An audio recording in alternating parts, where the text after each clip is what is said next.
Welcome to Future Proof PT. I'm Dana Strauss. I'm here with my co-host, Alex Bendersky.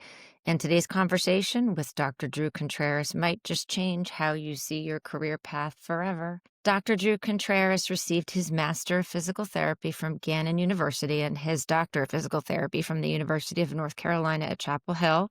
He's also a board-certified sports clinical specialist. Dr. Contreras is a U.S. Army Lieutenant Colonel, retired, serving in a number of clinical settings and operational units throughout his military PT career before retiring in 2020. He spent his early career at Fort Benning, Georgia, working in a direct access primary musculoskeletal physical therapy setting, evaluating and treating basic trainee soldiers in the U.S. Army Airborne School.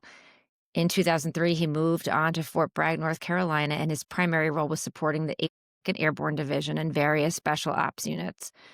His skills were put to work extensively in 2006 to 2007 during a 15-month continuous deployment during Operation Iraqi Freedom, where he was the first physical therapist to deploy with the 2nd Airborne Division, 3rd Brigade Combat Team.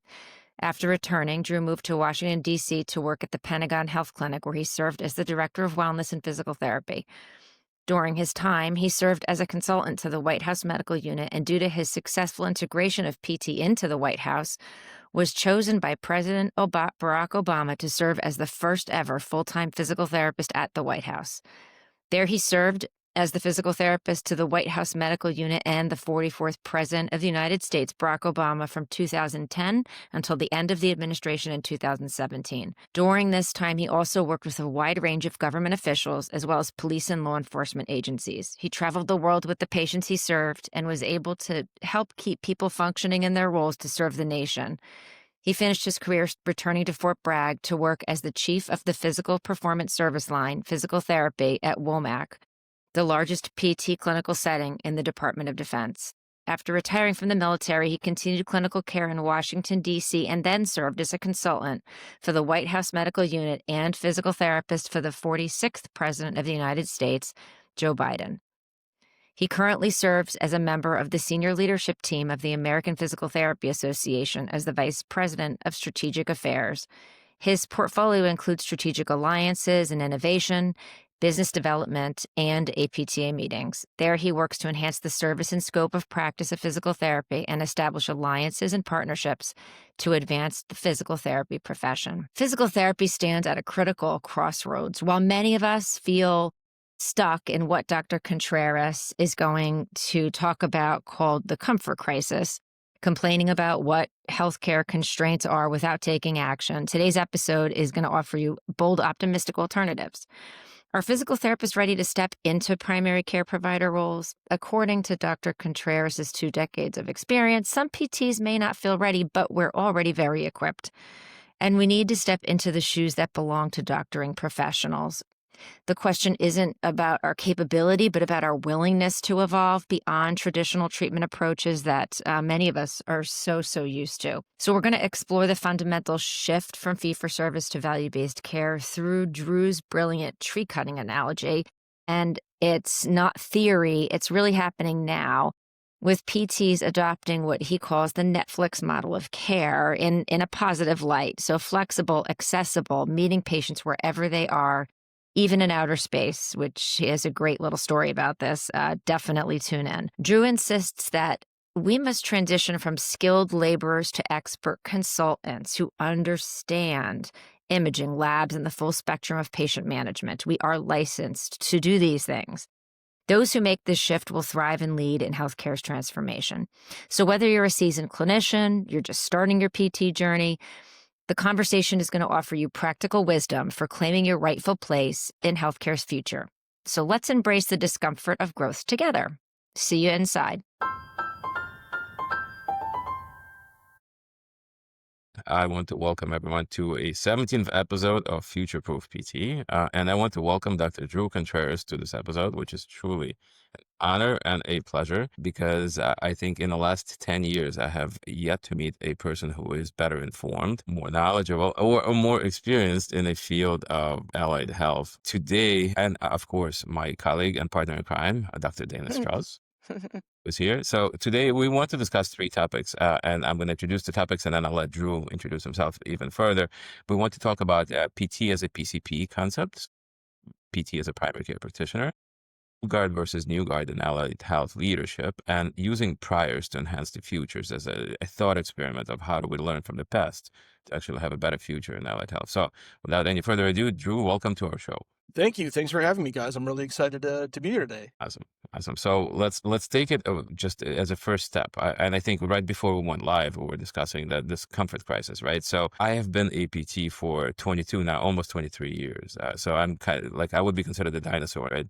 But I have seen this redundancy in that complaining about the things that are not going well, but not a lot of action happening. So, like, how comfortable are we about being uncomfortable, and how, as a community, comfortable are we about embracing this tension point and actually building from it instead of just complaining about it? Yeah, I mean, I think there's a lot to unpack there, right? And part of that is kind of my past alludes to, right? I've spent some time with some influential political people, and one of the topics that I've talked about is that like our current cohort of professionals, right, hasn't really been super uncomfortable as far as the things that they needed to do professionally to move a profession forward. And it's a point at which, right, to your point, Alex, right, like I've been practicing a long time too, like over 25 years, and the things that were required of me to come into the field are different than what's required of people now.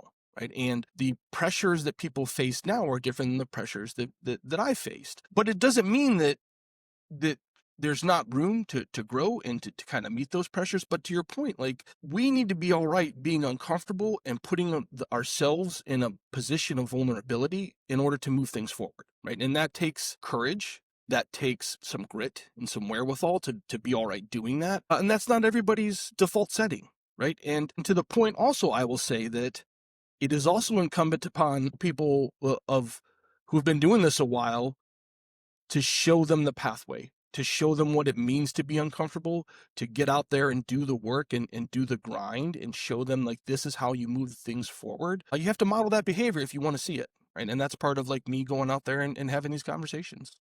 Always, I think. So, like, the discomfort being too is that we're so used of being this production line coming in and doing the bare minimum just to satisfy the needs, right? But there is a point of knowledge economy that how you have to be willing to put yourself out there, being able to advertise yourself, your skill set, your knowledge base to the greater clinical community, but also standing up for your mistakes, standing up for your errors and recognizing your limitations. I think that is the discomfort that we're not comfortable with, to say that, like, I don't know this, like, this is not my domain of expertise, I need to refer this, or I think you are beyond the threshold of what I can do to help you, you need to see someone else, or to say that, like, you need to take agency in your own self-care and move on. So, like, how do you think we are prepared as a community to serve as a primary care providers? Well, so, as somebody who has served in a direct primary care MSK role, right, for a long time in comfortable and in uncomfortable places, right?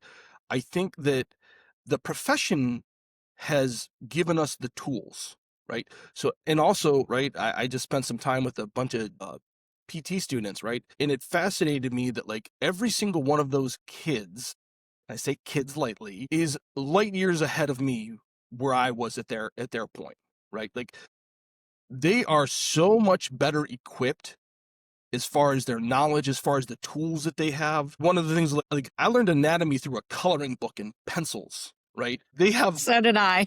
right?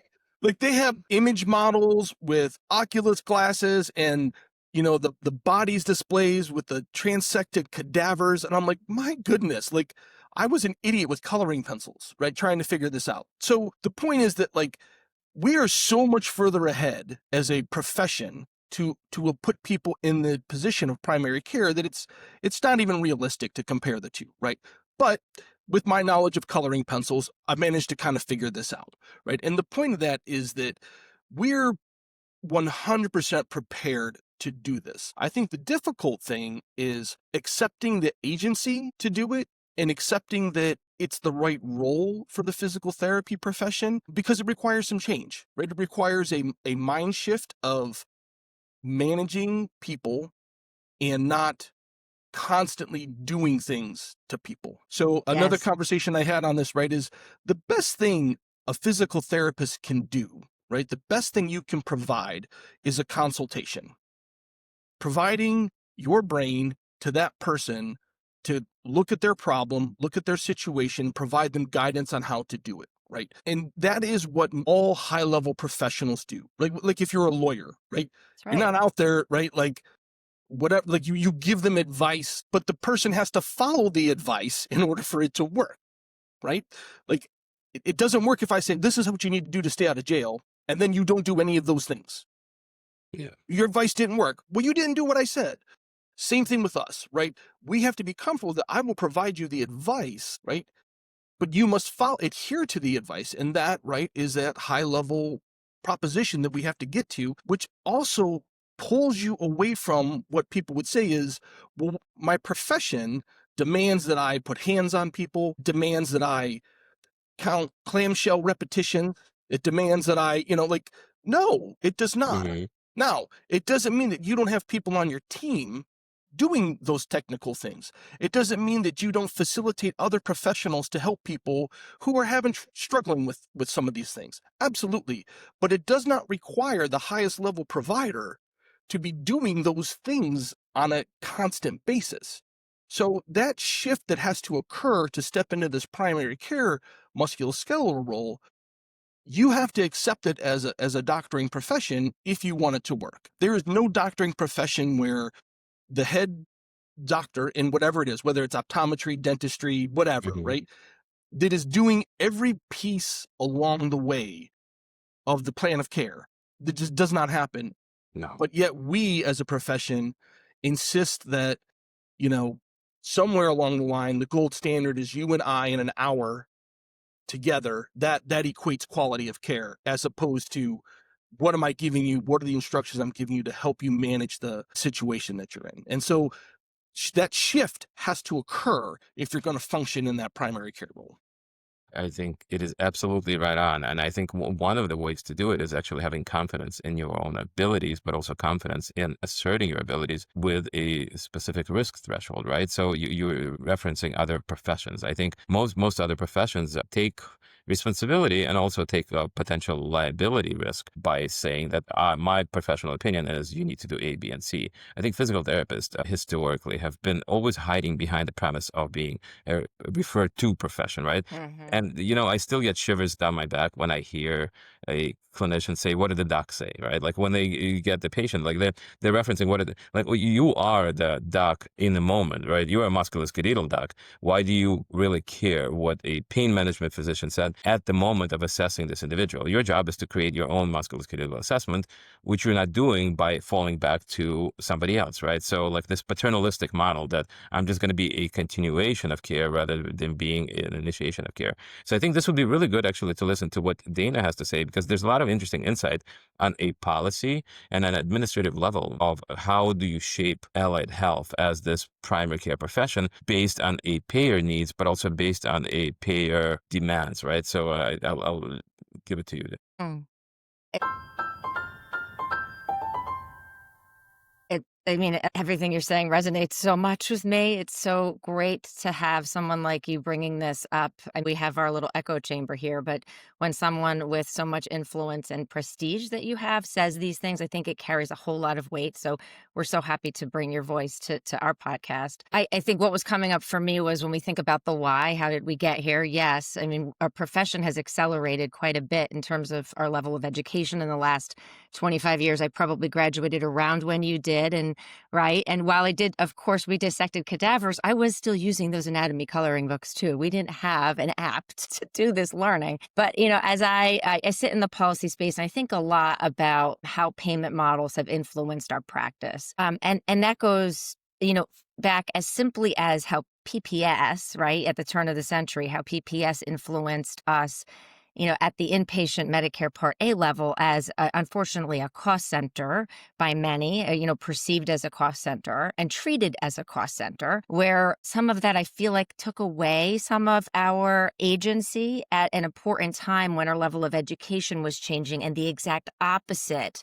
would have been maybe potentially better. But how much do you think, Drew, that just the fee-for-service payment model has influenced where we are and what do we need to do and where do we need to position ourselves in and move towards a value-based care payment system? If we are all, let's make the assumption that it's an inevitable and we're moving towards accountability. How much do you think the fee-for-service system has influenced it, and what does that mean about conveying to therapists used to fee-for-service about what's possible? And to your point exactly, what does that mean about how we have to think differently about our role in coaching, consulting, Yeah. managing, helping patients manage their conditions? So, right, like the fee for service model gave you the results that the behaviors came exactly with what you get with fee for service. I do more services, I get more fees. That's it, right?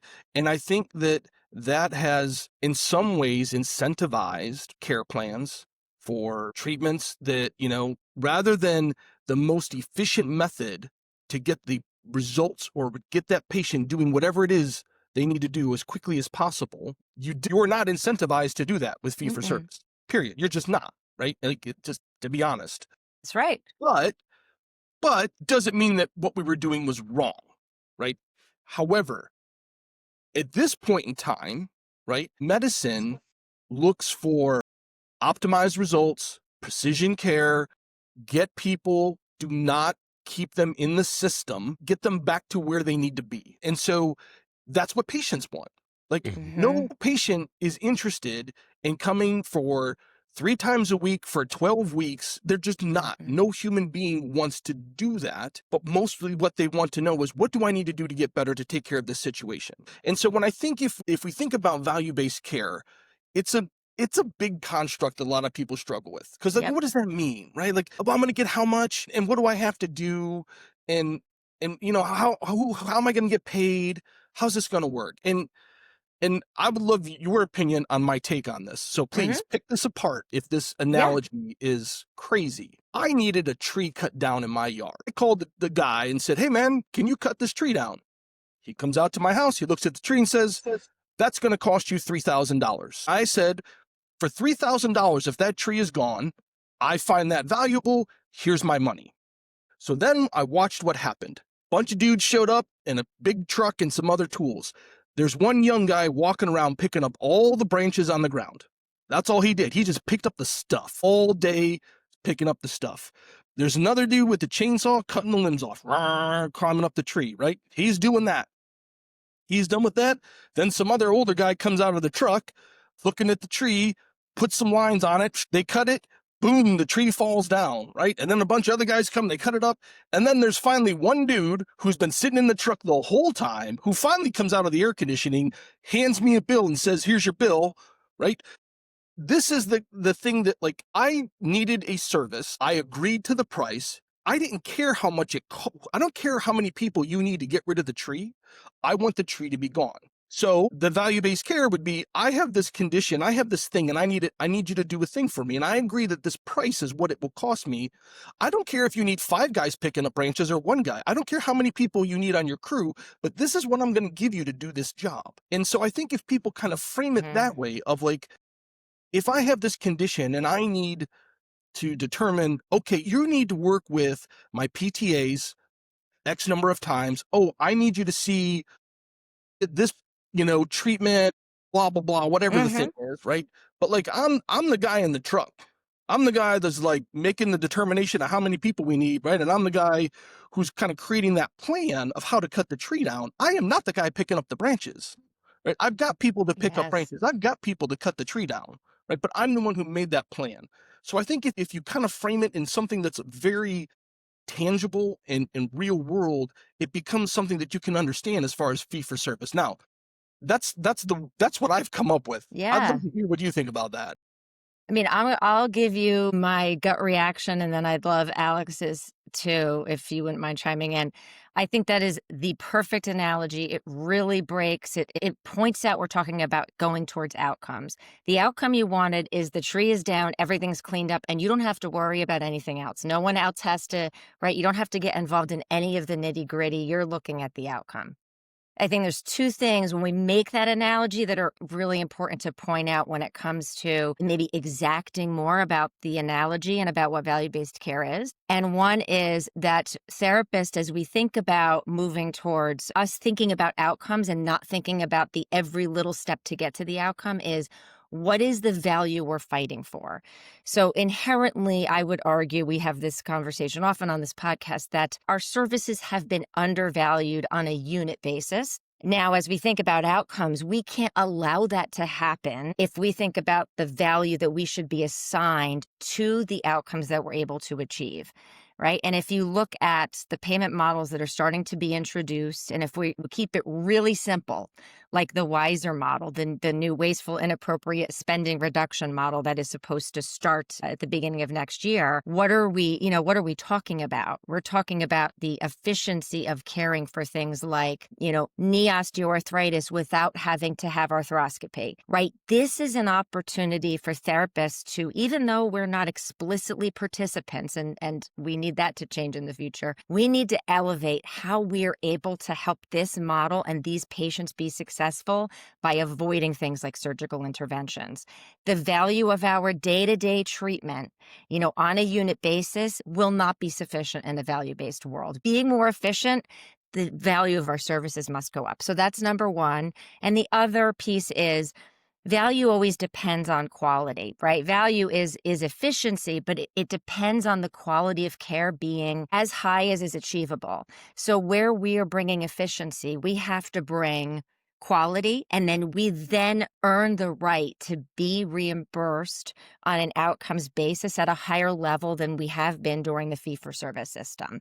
So those are the two pieces, because I think this combined together is just the perfect takeaway for therapists to sort of, wrap their heads around what is, conceptual, but hard to make it feel tangible. So I think just last week on my travels, I reread Jim Collins's Good to Great. Wonderful book, right? And so it's not my first time with that rodeo, but you always extract a little bit different. And this time, so his example of that hedgehog and the fox, right? The hedgehog knows one thing, the fox knows many things. And so understanding that the importance of knowledge and wisdom versus this like multi-layered expertise, and how one can lead to better results than the other potentially, right? It's also his example of leadership, that like an impactful, important leadership with knowledge of all of the layers actually leads to a much more impactful outcomes. And at the same time, like one thing that struck me this time is the book was like the second edition was published in 2004, and pretty much every organization that he references as great has been defunct and defaulted. Right. So he's talking about Circuit City and Silo, right? And now like these companies are either extinct or purchased. And that's the failure of updating worldview and beliefs and skills. And so we'll go a little bit deeper into that, what you wrote in our pre-wrap, right? But even if you're great in a moment, I think we may have been great in a moment 5 or 10 years ago because of our skill set. But then failure to adapt the skill set to innovation or to emergence of new pressures, new constraints leads those companies to actually fail. So you wrote in our like when we were discussing this episode, preparing the PT as a primary care profession. So like the extending the skill set to imaging, to labs, like seeing how we can expand actually our skill set and our knowledge so that we're better prepared for where we are now. And I think that's actually 100% right on, where instead of encroaching into where we are now, we need to expand, because there are two types of economies, right? There is a expert economy and a skill economy. And PTs have always been a skill economy laborers. We're good at manual therapy. We're good at exercise therapy. We're good at those like 3-4 things. And that's like, we become the fox that is good at those skills. What you are saying, Drew, and I'll let you expand on that, is that you need to become the expert economist, right? You need to become the expert where you do understand lab, you do understand imaging, you do understand this wider spectrum of care, especially if you're going to offer yourself as a primary care practitioner. So what do you think, Drew? Well, I think that, right, it's these, in addition to the clinicians having more access and being smarter, so are your patients, right? And the demand that they will have on you as a practitioner, you need to be prepared for. People are going to come to you with lots of information, and information, sometimes some of it's helpful, some of it's not. Now, right now you got to fight with, well, I put it in chat and chat said that I'm supposed to have blah, blah, blah, blah, blah. Right. And so now we have that part to deal with. But as a clinician, right, you either need to be able to order studies to confirm a diagnosis, or understand what has already been done, or understand what's missing, and how, if you're missing a piece of information, how do I get it? Right. So the ability, right, to confirm a diagnosis, that, the difference between a stress reaction and a femoral neck stress fracture are drastically different problems, right? One requires surgical intervention, one requires a care plan of conservative treatment. And you don't, so if you have to be able to determine that, right, you also need to understand, what do those two different things mean? So if you are going to sit in that space where people are coming to you first, you need to be able to make that determination. And if you need an imaging study to make that determination on this patient, if you can't get it, you need to know how they can get it. That is the role, right? And that's the role of all primary care settings. If I don't know exactly what you need, I need to consult with another specialist who does. And in the interim, here's my management plan for you until that determination is made. Now, the thing that PTs have to understand, that this is my Spider-Man reference of, with great power comes great responsibility. Because you can order these imaging studies, you are also responsible for these imaging studies. And so that's a lesson I learned as a military therapist, that when I order a study to look to confirm or rule out a diagnosis, and something else shows up, that's my problem, right? So when the radiology department calls me and says, "Hey man, this thing that you thought was a femoral neck stress fracture actually ends in OMA. Call your patient. Good luck."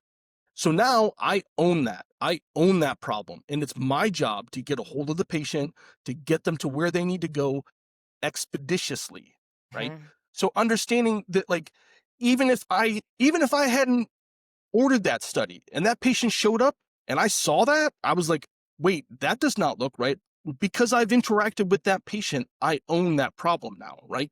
So you need to understand that, yes, you have, as you step into these roles, you need to understand more than just, do I need yellow or green stretchy bands, right? Like, you got to step into this role and own it. And when you step into this role, then the modeling system, as Dana pointed out, like, will pay me for owning that role, as opposed to the role of being a technician, right? So this is the steps along the way, whether it's imaging studies, whether it's understanding lab values, whether it's understanding what other subspecialty does this referral need to go to, all those things along the way. If we're going to be successful in this role, these are the things that have to happen. And the tools are all in place. The knowledge is attainable. It's even entry level for a lot of programs now. People are being taught it. This is not stuff that we are not capable of, right? Like, so why don't we step into that readily, right? There's hesitation. I understand that, right? Because it's different. It's new. Like you said, like, we have to kind of update that skill set. If you want to be around, if you want to exist, you need to update the skill set. Or just like you were pointing out, companies that, like, if you stick with the same thing forever, right? Like, it's gonna, right? It's just not going to exist, right? If Netflix had never moved from mailing you DVDs to streaming services, Netflix would not be around today. There you go. Venture capital understands these things, right? Either you innovate or you become extinct. And it's the same for professions. Well, so that's the difference between habituation and sensitization, right? So habituation is a diminished response to a repeat stimulus, and sensitization is an enhanced response to stimulus. So do we just we've, I think, habituated, because that redundancy of, like, that these pressures, and we're still complaining about the 3% fee cut, instead of being sensitized to it, but actually saying that what are some of the other ways we can enhance our revenue stream? What are some of the other ways we can extend and expand our model of care provision, right?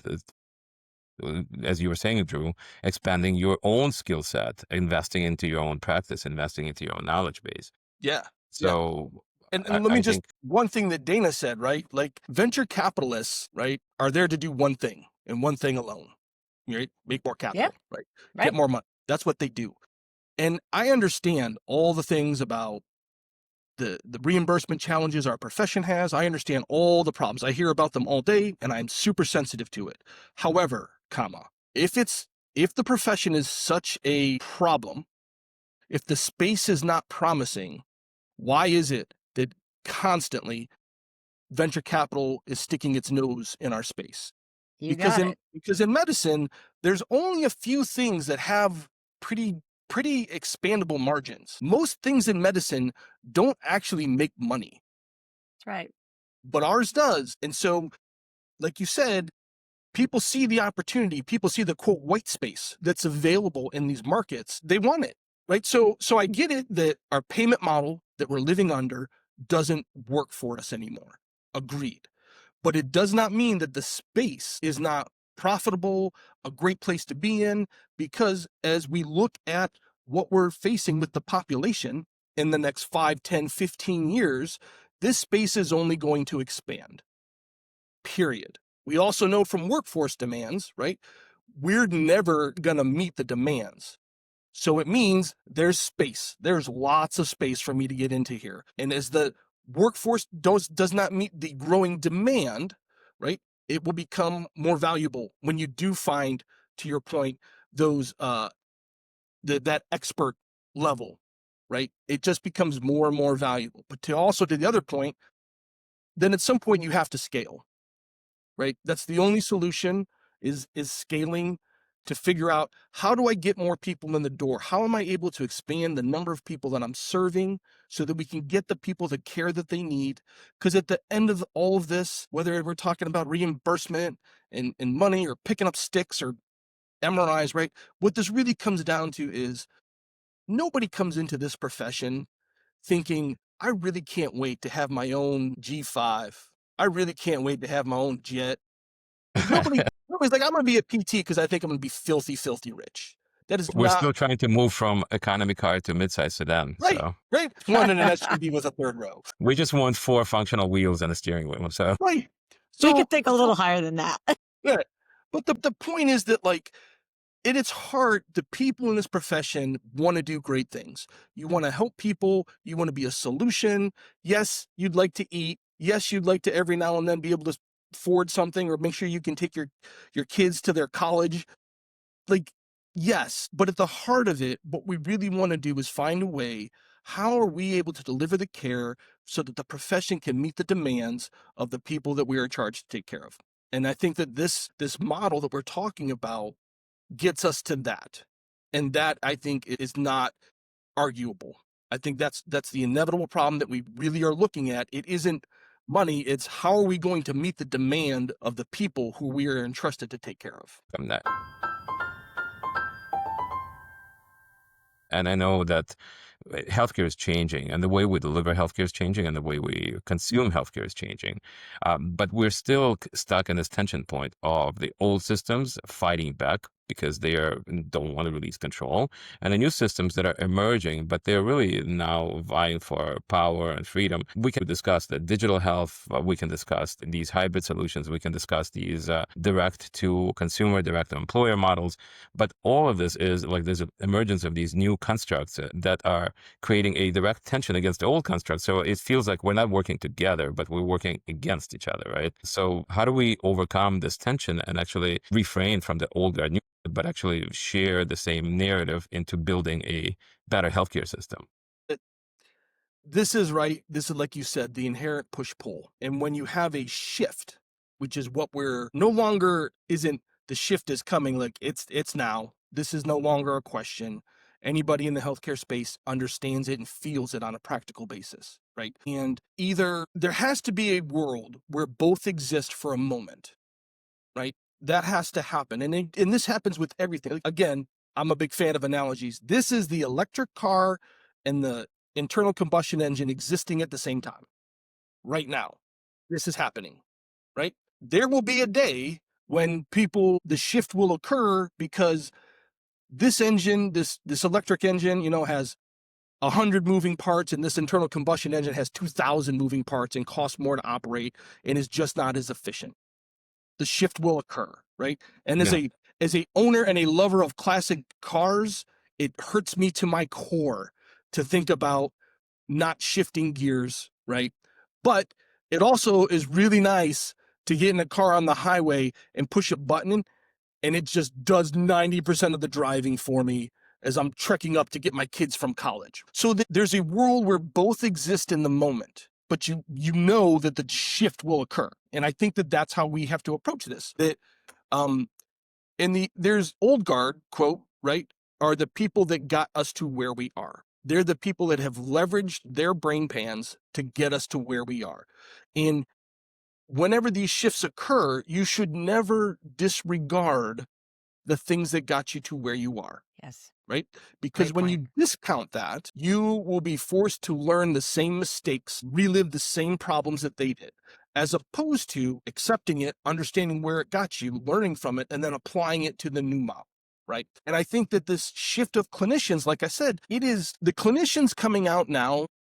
Like let's just talk even medicine. Let's talk about Yeah. physicians, not PTs, right? Like the amount of things that you need to have in place to just get into medical school now, right? Not only, it used to be if you were smart enough, you had enough grades, you managed to squeak past the MCAT, you probably were going to get in, right? Now that is not enough. Not only do I need to have the grades and have the MCAT score, I have to have the lab assistant time. I have to have the clinical rotations of nothingness, which I needed to know somebody in the system who would let me volunteer in their hospital so that I knew what I was talking about. I need all these, I need to have access to capital, right? Now, all the things that are going on with constraining of student loans, right? How are you going to get $500,000 to become a physician, right? So like, there's a lot of things that are in place, right? That to keep the systems kind of where they're at. And I think that like we have to be okay with, we need to change these systems, we need to change these priorities so that the people coming up have space to operate, have space, to kind of do those things. And again, like it's similar in all healthcare systems. It's not just us, but we have to be aware that the shift is here now, it's occurring, and we've got to allow for it to occur. Yeah, so I think there's an interesting phenomena, right? Like if you look into, and I always like the statistic that in a year of 1900, the number of horses versus number of cars. Like in 1900, there were 30 million horses and 0 cars. And then in 1920, there's a equal amount of horses and cars. And then by the time it's 1960, right now, horse is a luxury item and that car is a necessity. I think healthcare, the equivalency here is that survive or die in a sense that it's easy to be replaced by technology when your own skill set is obsolete. So technology is not a threat to clinicians or to professionals that are updating. And so same as the economic pressures are not a threat to practitioners that update their skill set. They're only a threat to practitioners that continue to practice the same way year after year. So you have to ask yourself, am I a horse or am I a car, right? Like, do I have enough skill set to get someone faster, or am I just a novelty? The same niche practices that are practicing these very refined manual therapy or refined provision of care, like, or even like to a lesser extent, cash practices, right? They're niche because they can provide care, but on a very limited basis, and there's no scaling that care. And the same professional that then understands the entire ecosystem of healthcare. So you can be a digitally informed clinician, you can be a hybrid clinician, you can provide your consultations through telehealth. That now gets you diversity, that makes you a card. You're no longer a horse. You're no longer just someone who can strut and deliver the rider somewhere faster, right? But I think that the difference here is that the awareness and availability of resources. So, and I know that like we can mention APTA as an organization, or there is a high level of visibility, but there's also still poor consumption of some of the resources that APTA provides. So APTA as an organization does a terrific job supporting the clinical community, and yet we still are not consuming that, right? So like, what is the saying? Lead a horse to water, but not make it drink, right? Yes. APTA provides a proliferation and abundance of these resources. And then us as professionals, we need to start consuming it. We need to start taking it. We need to start actually creating this conversation, right? So what do you guys think of that? So I will say, like, to your point, here's a great example, right? APTA does a really good job of providing clinical practice guidelines, right? These are the kind of, Evidence has shown this is the best way to do it. This is our best approach. But to your point, people don't look at them. People don't read them. They're there. Yeah, I'm supposed to do something. Technology is going to force that clinical practice guideline to show up in your face, whether it's through your EMR or whether it's through some other pathway. And you're going to need to make the decision of, in this case, with this patient, is the clinical practice guideline the thing I should follow, or should I deviate from it? And then you're going to have to explain why you made that critical decision, right? Because here's best practice. And if you say, well, I'm deviating because of reason A, B, and C, and they're fabulous reasons, great. But if this is best practice guidelines, and you just, I didn't feel like it, that is right. That is like the dude who cut down the tree and the tree hit my house. Mm-hmm. Well, right? Oh, I didn't know. Like, you knew. Well, you should have known.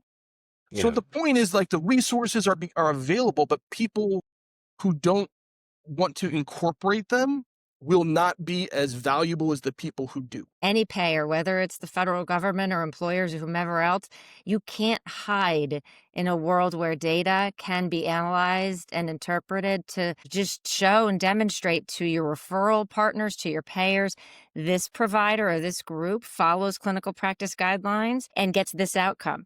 And this therapist or group or whomever doesn't follow them, and we can see where that leads. Quality, cost, they're going to look longitudinally. They're going to look past the date that you transition them off therapy. I refuse to use the word discharge. But there's no hiding. I'm so glad you brought that up. There is no hiding from this. I almost feel like we need something even stronger at this critical moment to kind of exclamation point to therapists. This is not, we are so close to, this is not optional if you want to survive, right? Well, and again, right, to your point of the reimbursement comes with the excellence in care, right? And I understand, again, the problem is, but right now I get paid on fee for service. So to the point of this changing of the old guard, fee for service must exist at the same time, right, as value-based care transitions in. And there will be a time where one's still better than the other, but the transition's going to occur.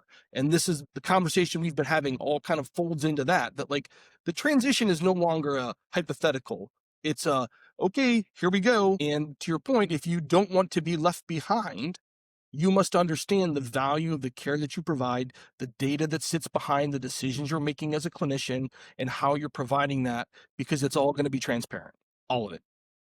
I think it's right on, and it's a perfect segue into the third question that we want to cover today, which is using priors to enhance the futures, right? And so for me, at least, the appreciation is that fee-for-service really is more of an antiquated model that still has value, and value-based care is a modernized model of care provision that also has value. And the difference is that you used to go and rent movies from Blockbuster, watch them, like Be Kind, rewind, and then give it back, right? Yeah, remember those rewinders that used to... Rewinder. Yeah, like it was faster, and then it would rip the tape half the time, and you would have to pay. But that's like, and then ask from our audience, anyone who actually remembers what a BCR is, that now we're aging ourselves. But so that like that transactional model of like, I want to see a movie, so I'm going to go and rent a movie, versus a subscription model where I have movies available on demand all the time. I can watch them. There's a fee associated with it, but it changes the experience a little bit, right? And both experiences are great. Movie night used to be a novelty, right? It used to be something that you look forward to. Friday night, you rent a movie, you get a pizza. And now, like, you Netflix and chill, right? Like, you turn it on, and then before you know it, it's 8 hours later, and you're on episode 16 of Housewives of LA. That's personal experience.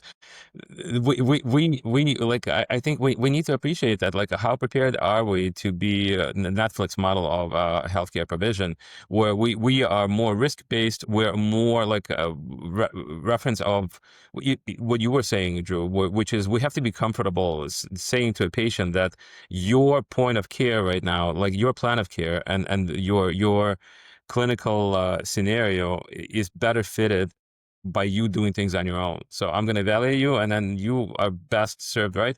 But that's the more of a value-based model where we assess like which individual is best fit for in-person care, which individual is best for this hybrid care, and which individual is best fit for independent care. And that really is that Netflix model where we are available. You can always transition from a Netflix to like a actual hard, but how do we get that on an enterprise scale? How do we get systems to be comfortable to say that we will have a product portfolio, we will have a blockbuster, but we will also have Netflix, right? We'll treat you in person, but we'll also have these options for you to self-care, right? So what do you think? Yeah. So, right, in my day job, right, I've sat at the interesting place where I've seen both sides of this conversation. I've grown up in the everything is in person. You got to come see me on in my clinic on my territory. And I've seen we are a 100% digital company. You will never see us. You will never see a human being. It's an avatar where they're trying to provide the same level of care that I'm providing, right? And the reality of it is the truth, like all truths, is somewhere in the middle. Somewhere in the middle is the solution, but it means that both sides of this conversation need to happen and exist, right? Like here's the most perfect example I have of this is a colleague of mine, Lieutenant Colonel Daniel Anderson, is the physical therapist for NASA, and her patients are on the International Space Station, right? So, like, she's also, right, AOMT fellow. She's a board certified. She's a manual therapist, right? She's as hands-on of our kin as you can get.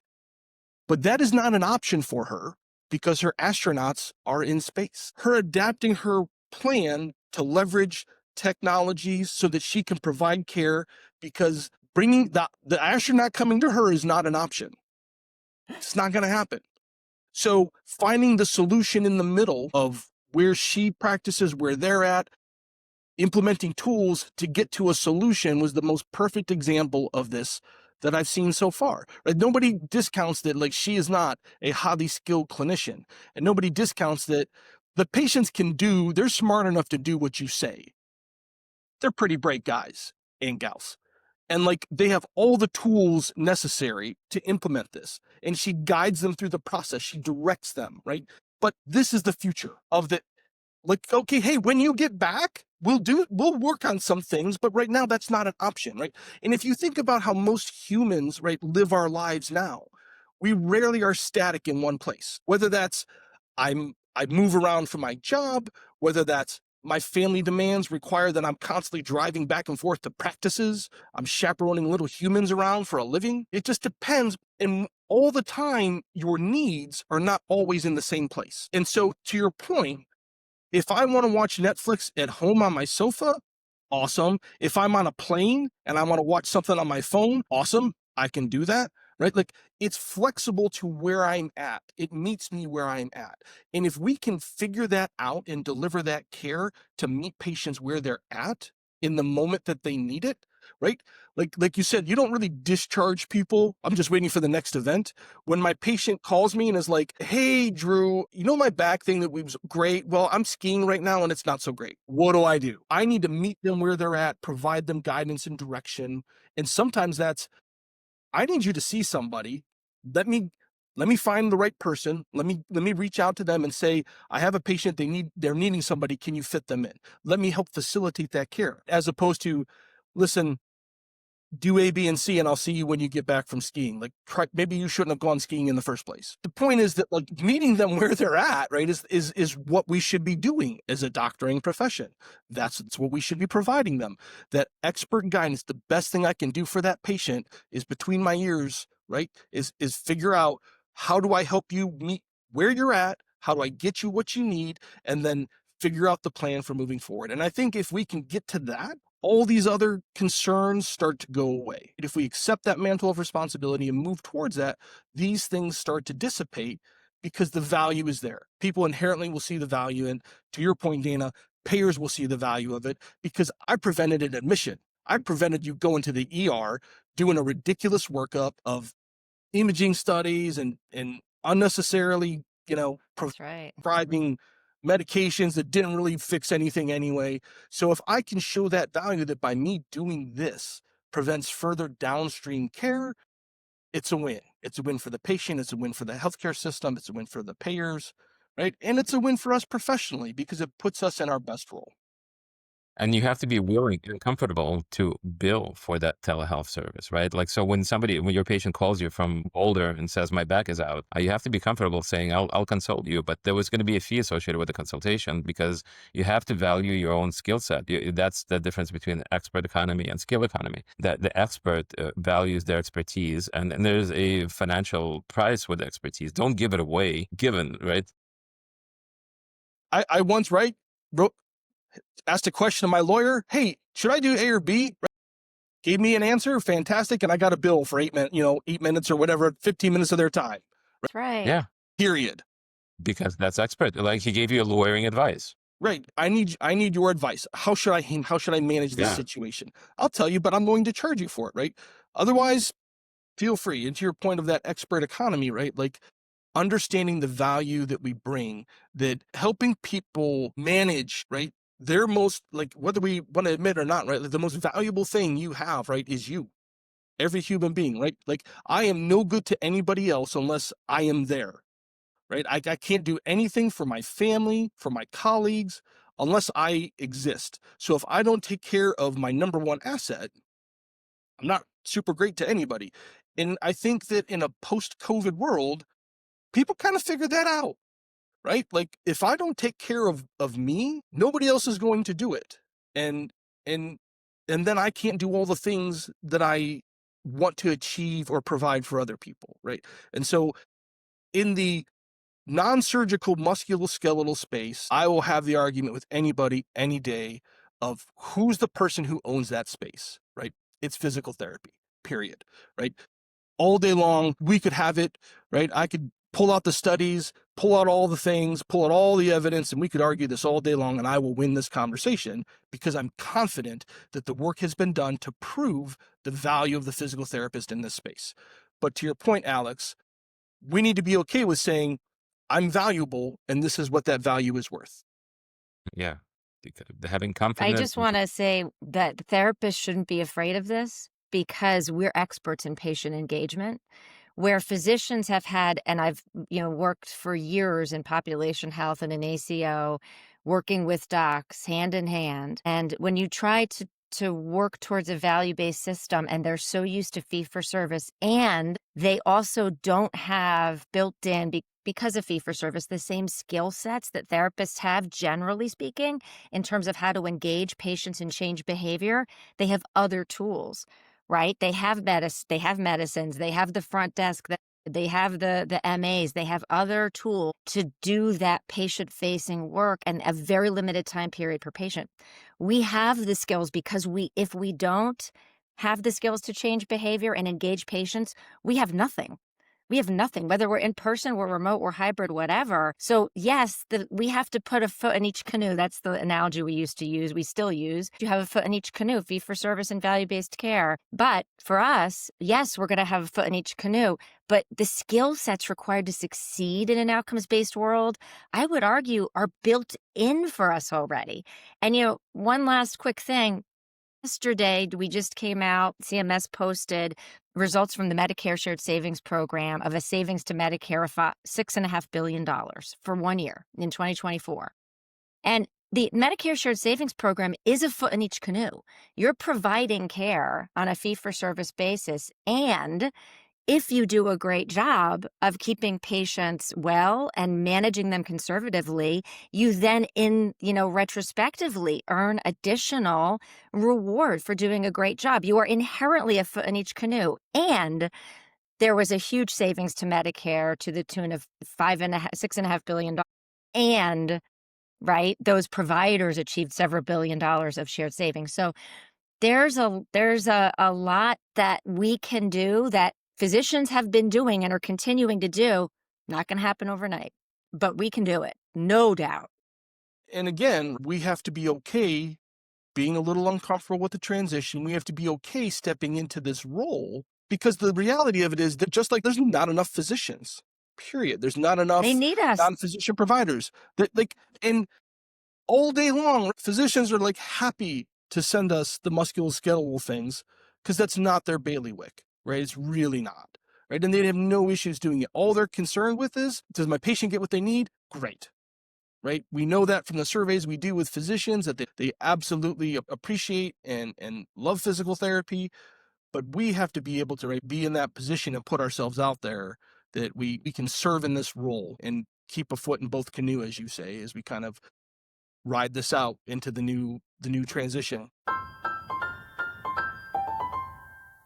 Drew, like over or under, are you optimistic or pessimistic about the future of allied health in the United States? Drastically optimistic, right? And again, like, even if I know nothing, even if if I'm listening to this recording and I really don't know anything about it, right? But I know this, to your point, like, people don't invest in things that don't have upside, right? And every time I turn around, my job is I go out, is I look at what are the things out there and what are people looking to, how are they looking to engage our profession and in our space? And I am constantly engaged by people who know very little about the space, but have solutions that they want to shove into it all day long. Right? I'll go to conferences and all day long, people have solution. I'm like, you don't even understand the space, but they see the upside That's of right. this. They We're see just that, talking about this. Yeah. right, there's so much opportunity here. And the question isn't, is there opportunity? The question is, do we take advantage of it? Do we position ourselves properly to begin with? Or do we wait for it to be dictated to us 10 years later, try to retrofit it? Mm-hmm. That's the danger that we face. So while that would be my downside, right, I am more than optimistic, right, that this will all work out, right? And again, part of that really isn't because of us, right? I am 1000% convinced that, like, the next PT Oppenheimer, right, whoever that is coming, right? There's some kid somewhere who's going to look at this and is going to have a revolutionary change on it, right? And I hope I get to meet him or her. I hope that she and I get to have a great conversation about it as she implements what the next level is. But that person is there. They're already milling around this place You're somewhere, right. and it's going to happen, right? So whenever that person shows up, I will be there supporting them 100%, because it's not mine moving forward, right? I'm the one who, it's time for me to facilitate, enable them, right? And allow them to step into it and lead it into the next 100 years. I could not have said better. Mm-mm. Exclamation point. You're the old guard, and we are the old guard that's trying to usher in, credit to the old guard, and we wouldn't be here without them. We just need to celebrate the old guard and have them help us celebrate moving into this. It is PT 2.0, Alex and I like to call it. It is now. Yeah. And again, The like, future is now. yeah, the future's now, right? And all the systems are in place, right? Because of the work that people have already done, right? The knowledge is there, the opportunity is there, right? We just have to be willing, right, to, when it starts to come into it, the old guard can fight it. We can hold on to it hold on to our place as long as we can, or you can allow the other one to start to exist as well, right? And when it starts to exist and I start peeling back, I'm happy to have that next person kind of come in there into that role, right? And I think that that's just the reality of all transition and changes, right? And it's we're here. We're here now. So I'm looking forward to it. So, well, thank you, Drew, for being a part of our process and experiment. Thank you, Dana. And Thank you both. it has been a wonderful exploration. And Drew, I really hope that people will reach out to APTA. People will explore everything, all the wonderful things you're doing, leading our profession forward. I think you've done an extensive work really championing our field. And I'm really optimistic and enthusiastic to watch you produce and watch you refine our trade in the future. So thank you for everything you do. Yeah, of course. And I just want to make one point, and then that's that there are people that are listening to this, that say, like, yeah, that's not my people. APTA is not really that's not what I want. It's not what I'm interested in, right? And I understand that, right? Because I was you. APTA was not where I found what I needed at a point in my clinical career. But what I would tell you is what I have learned is that APTA isn't so much a place as its people. And that's hard for me. That was a hard transition for me to understand that, like, it's really just the people that you connect with and the opportunities that come from that. And being a part of a broader community just enriches you so much that you don't understand. You can't understand it until you kind of step into it. Right? And understanding that you will get out of it what you put into it. If you engage with the people, if you talk to other people who have similar interests or people who have similar problems, right? Amazing people exist in there, right? And that's all it's about, right? It's yeah, you get some things here and there, or whatever, but it's not a transactional thing, right? It's more about kind of finding the place where you professionally can connect with people to move the things forward that you're passionate about, right? And I hope that I invite anybody to engage with that, and invite anybody who has questions about that to ask me or ask anybody on our team, right? That's what it's about, right? It's about finding those other people, connecting and building it up so that the profession can move forward. Awesome. Cool, guys. This has been great. Well, that's a wrap for today's episode of Future Proof PT. If you found value in what you heard, do us a huge favor and please take a moment to like and subscribe on YouTube and wherever you listen to your podcasts. Giving us a 5-star rating and adding even a quick 1-sentence review really helps the algorithms push the podcast out to more listeners. The small action on your part makes a huge difference in our reach and our potential impact. We do truly believe this podcast is creating early momentum toward a movement that will transform physical therapy, and we want you to be a part of it. Your engagement helps us connect with more therapists who are ready to embrace their full potential in healthcare. Make sure to sign up for our free newsletter at future-proof-pt.beehive, beehiiv.com, where subscribers get exclusive access to bonus content related to each episode, including this one with Drew. Remember, the future of physical therapy is something we can and must shape and create ourselves. So take one idea from today's episode and put it into action this week. Until next time, I'm Dana Strauss with Alex Bendersky, helping you to stay future-proof in ever-changing healthcare landscape. We'll see you next episode.